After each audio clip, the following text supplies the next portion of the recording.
स्वामी समर्थांच्या नावानं होते का पनवेलकरांची लूट? स्वामी समर्थांच्या चमत्काराला अनिसचं चॅलेंज. चमत्कार सिद्ध केल्यास अनिसतर्फे 21 लाखांचं बक्षीस. काही दिवसांपूर्वी सुधाकर घरत यांच्या घरी स्वामी समर्थांचा अंगारा निघाल्याचं वृत्त सर्वत्र प्रसिद्ध झालं.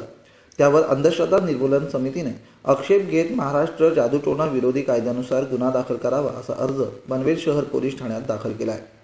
श्री स्वामी समर्थांचे आम्हीही सेवेकरी आहोत, मात्र चमत्काराबाबत अतिशयोक्ती कोणी करत असेल तर त्यांनी ते सिद्ध करावं.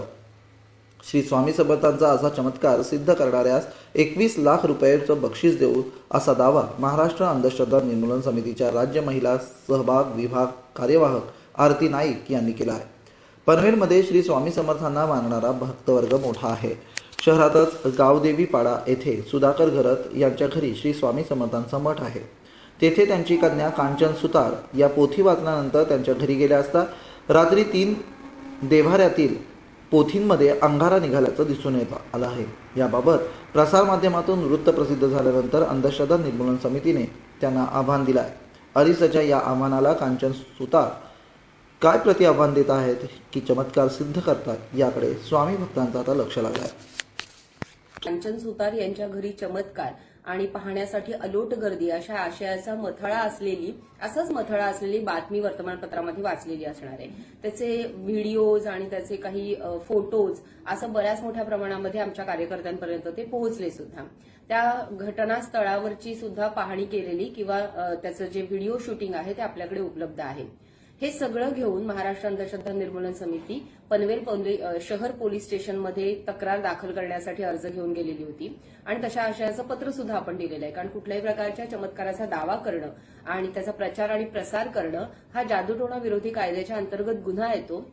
या गुन्हा दाखल करावा, योग्य ती कारवाई करावी अशा आशयाचं पत्र आपण पोलिसांना दिलेलं आहे आणि अर्थात त्याच्या संदर्भाने पाठपुरावा सुद्धा कार्यकर्त्यांकडनं सुरू आहे. या संदर्भातली आपली भूमिका अशीच राहिलेली आहे की प्रत्येक व्यक्तीला स्वतःच्या श्रद्धा बाळगण्याचा अधिकार संविधानानं दिलेला आहे. कालच आपण संविधान स्वीकृती दिन मोठ्या प्रमाणामध्ये साजरा सुद्धा केला. सो इथं प्रत्येकाला आपल्या उपासनेचं स्वातंत्र्य आहे, पण अंधश्रद्धेचा प्रचार आणि प्रसार करण्याचं मात्र विचार करताना तो गुन्हा आहे ह्याची सुद्धा आपल्याला माहिती असायला हवी. हे या व्हिडिओच्या माध्यमातून मला तुम्हाला सांगायचं आहे. हे सगळं सांगताना एक महत्वाची गोष्ट तुम्हाला मी सांगू इच्छिते. आमच्यापर्यंत अनेक ठिकाणांहून या प्रकारचे व्हिडिओज येत आहेत.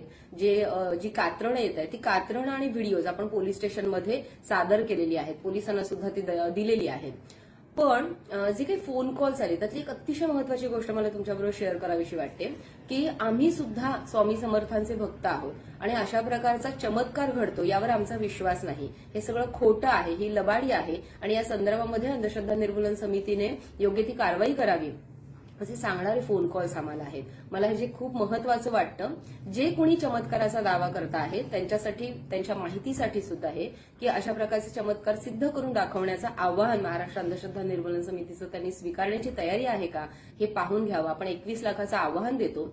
ज्या चमत्काराचा दावा आपण करतो आहोत तो सिद्ध करून दाखवावा. या व्हिडिओच्या माध्यमातून मी अनेक आपल्या इथल्या नागरिकांना हे सांगू इच्छिते की प्रत्येक घडणाऱ्या घटनेमागे काहीतरी कार्यकारण भाव असतो, तो तपासून पाहता येतो. त्यामुळे अशा प्रकारच्या भूलथापांना किंवा अशा प्रकारच्या दाव्यांना आपण बळी पडू नये आणि आपला वैज्ञानिक दृष्टिकोन, डोळसं श्रद्धा असलेला दृष्टिकोन जरूर जपावा अशी विनंती आहे.